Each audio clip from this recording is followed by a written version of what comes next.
Peace be upon you. One of the questions that comes up often when people are, studying the scripture are the descriptions of hell. That it's described in such horrendous terms. That there's fire, there is people confined in iron pots and shackled. And in essence, it's a horrendous, terrible place. And the question is, why would God put these souls inside hell? And I want to consider something. Out of all the names God chose when he was describing himself to his readers in the Quran, was he used two names, Ar-Rahman, Rahim. And these names, the most gracious, the most merciful, come from the same root as the womb of a mother. And you consider, when a child is in the womb of a mother, the mother gives it unconditional love, gives it affection. It doesn't ask, is this a good child or a bad child? No, the mother unconditionally will protect, will feed, will nourish this child. And these are the attributes that God has selected to introduce himself to his reader. On top of 113 surahs, we have this statement, Bismillah ar-Rahman ar-Rahim, that out of all the attributes, God wanted to emphasize these ones, that he's most gracious, he's most merciful. And again, that this root, the meaning of these words, comes from the same root as the womb of a mother. Now imagine you're a child, okay, and you're exploring the world. And on the wall, you see an electrical socket. You don't know it's an electrical socket, but you go and you innately want to go and play with it. You want to stick your fingers in it. And then you turn and you look at your, father, your mother, and they get angry. They're yelling at you and you say, whoa, what's going on here?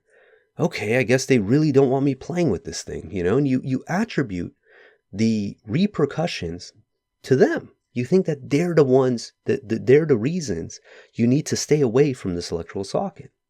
Then you get a little older and you realize that, okay, the reason they were getting angry, it's not in the sense that they were genuinely angry at me. They wanted to protect me. They wanted to make sure that I don't get injured.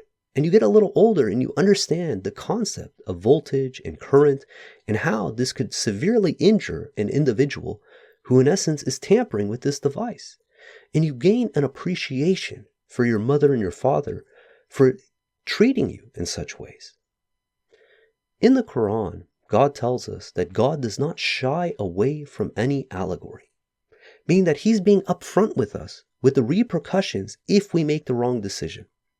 Now imagine you have a terminal illness, right? Your friends, your family, they're all going to try to convince you that, look, you got this, you're fine, you're going to make this.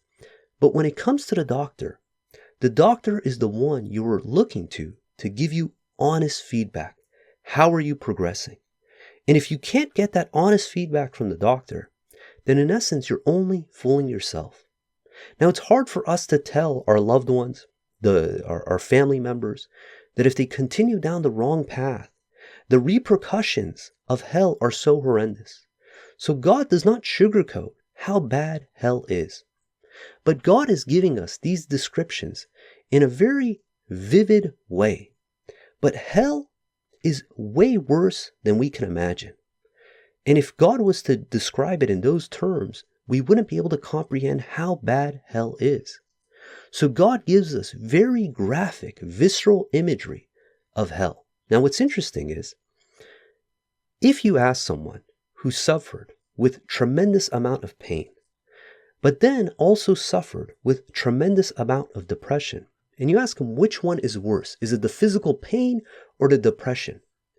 Hands down, they will tell you that the despair and pain they faced from the depression was exponentially worse than any physical pain they suffered. The reason is because when you're in a state of hopelessness and despair, there's nothing that feels like it's going to lift your mood.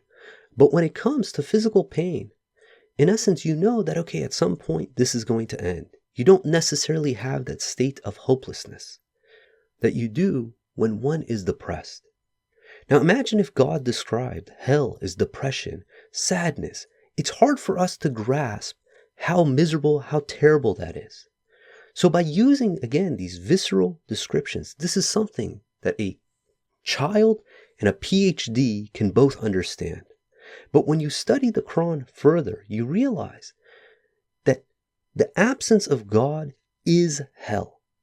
And God is not an aggressor. God does not force people against their will. He gives everyone the choice.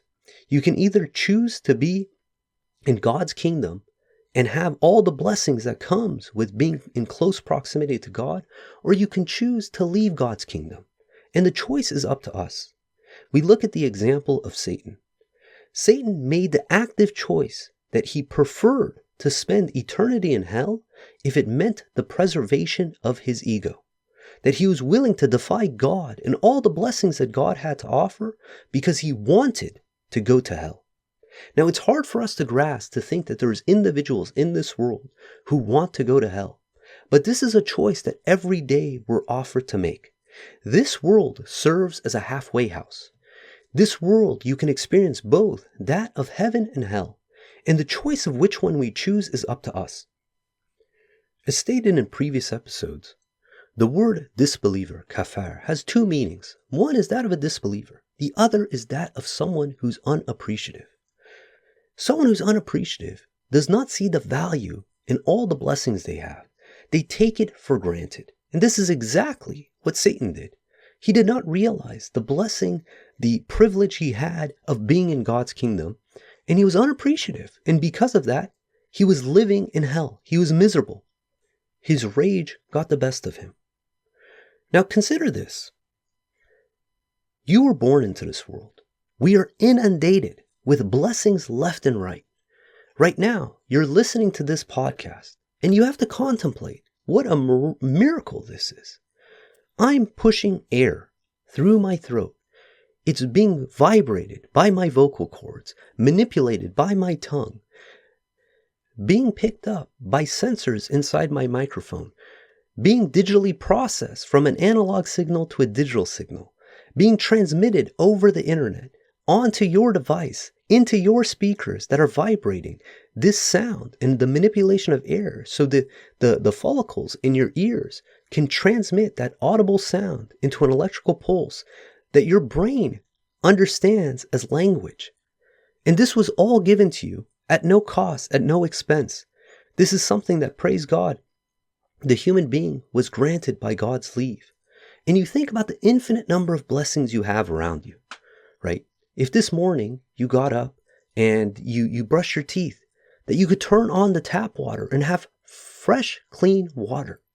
If you use the restroom, and again, you got to flush that toilet, right? That sewage, that filth was being disposed of, and you didn't have to think about it. You didn't have to worry that this is going to affect your crops, that it's going to give you cholera, that it was taken care of and you didn't have to do anything. That you step into a shower and you can turn on amazing hot water and take a nice warm shower. That these blessings, again, you were born into this. All this was around you, right?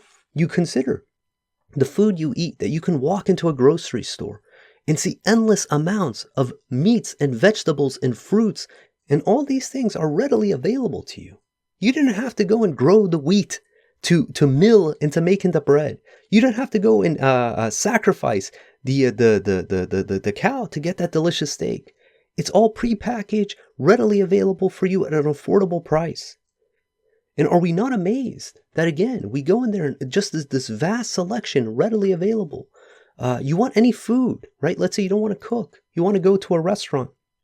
Probably within 5 square miles of you, how many hundreds of restaurants are available? That at the drop of a hat, trained chefs are going to prepare your meal for you. Servants are going to come out and deliver it to you.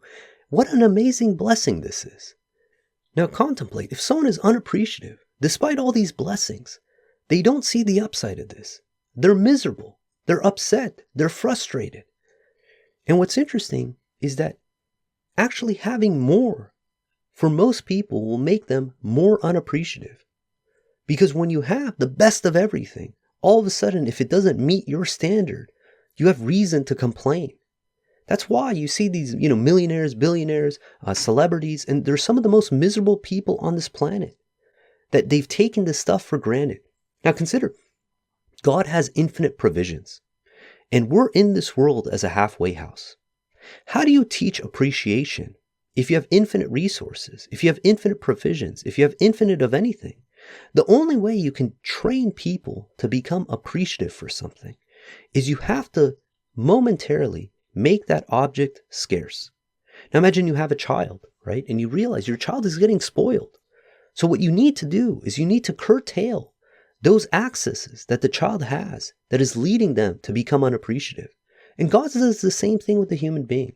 He doesn't do this to punish us. He does this for us to remember that God alone is the creator, that God alone is the one who can get us out of these states of frustration, that God alone is the one who can provide us all these things that we love, that there's no other entity in the entire universe that has this capability. And by momentarily pulling this away from us, it's allowing us to pull closer to God. That's why God gives the example in the Quran of those who, in essence, they worship idols, but when they're in the middle of the sea, stranded in total darkness, that they start imploring God alone. And God saves them. But most people, they revert, they forget. And it's interesting, as a human being, this concept of forgetting is a blessing and a curse.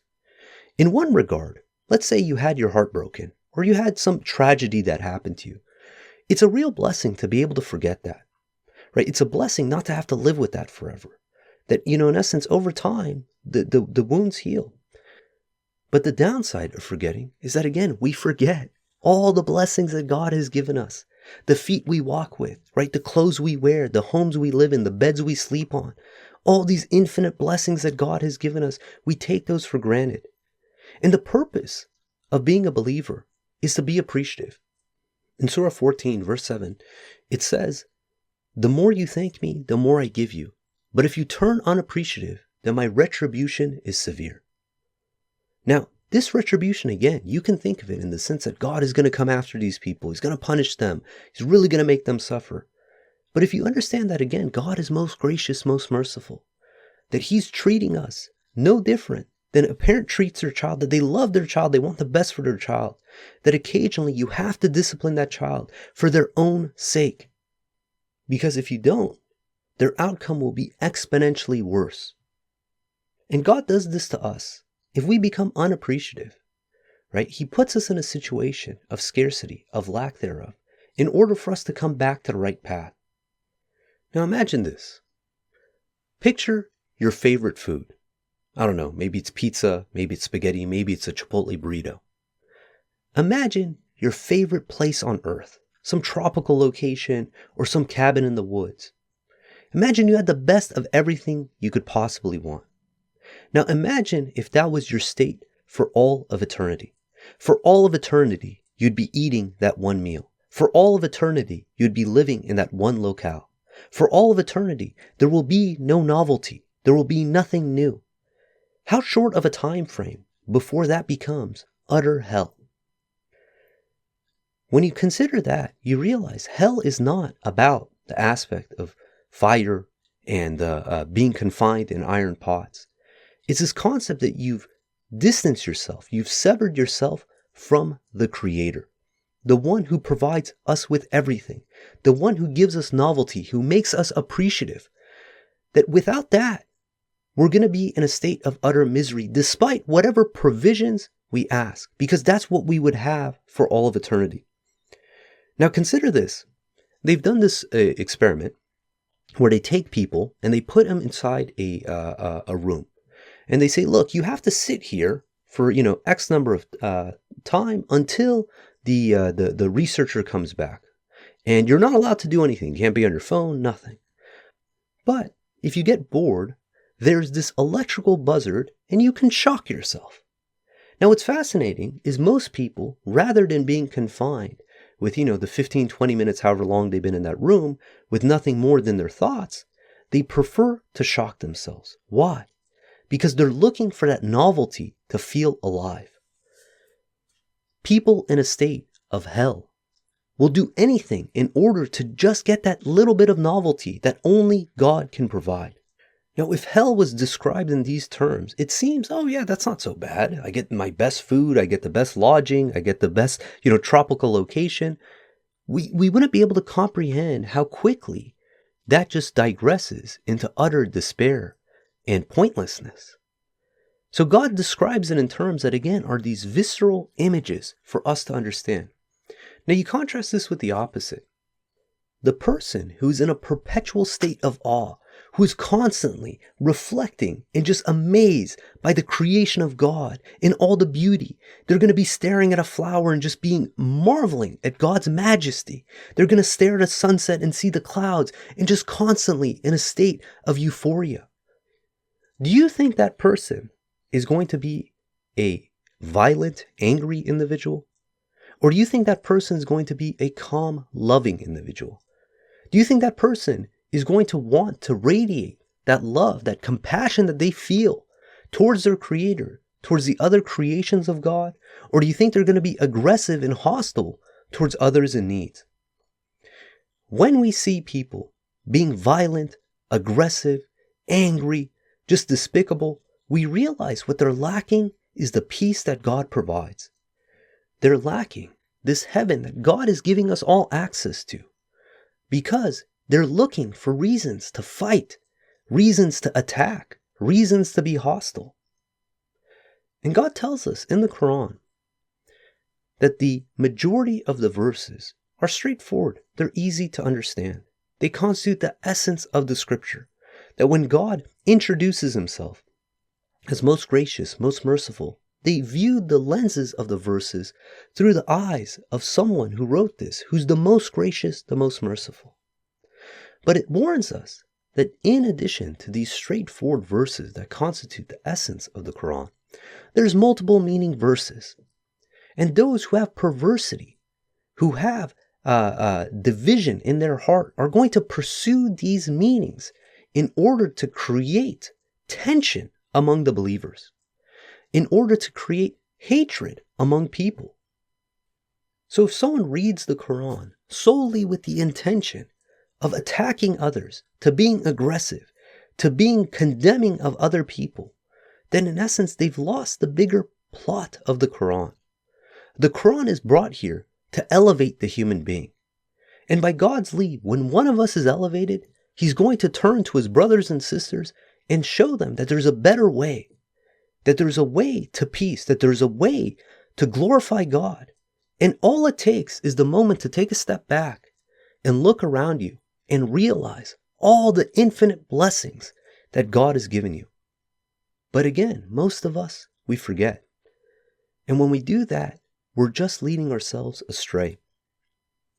And if we're not careful, we're going to be aiding other people going astray as well. But if you could share, again, the light of appreciation, the glory of God with the others around you, it's not only going to elevate you, it's going to elevate your entire environment around you. In this life, we have a choice. We can either be a thermometer, where we gauge the temperature of the room, or by God's leave, we can become a thermostat and adjust the temperature of the room. Now that choice of what temperature we adjust it to is up to us. God is giving us the power to be able to cool down the room, to make things calm, to bring in peace, or to turn up the heat. This choice God has given the human being. This is a tremendous responsibility. And what we do with this power is going to determine if we're going to spend this life and the hereafter in either heaven or hell. And the choice is up to us. God willing, we're going to end there. If you guys want to get in contact, you want to find like-minded individuals, and inshallah, remind each other of all the blessings we have, join us on our Discord server. The invite link is below. If you're looking for a translation of the Quran, please download the Quran Study app on the iOS App Store, where we break down each word in Arabic, word by word, in its corresponding translation. If you don't have an iOS device, you can go to QuranStudyApp.com. If you're looking for more information, please check out QuranTalkBlog.com or QuranicLabs.com. And until next time, peace and God bless, and stay appreciative.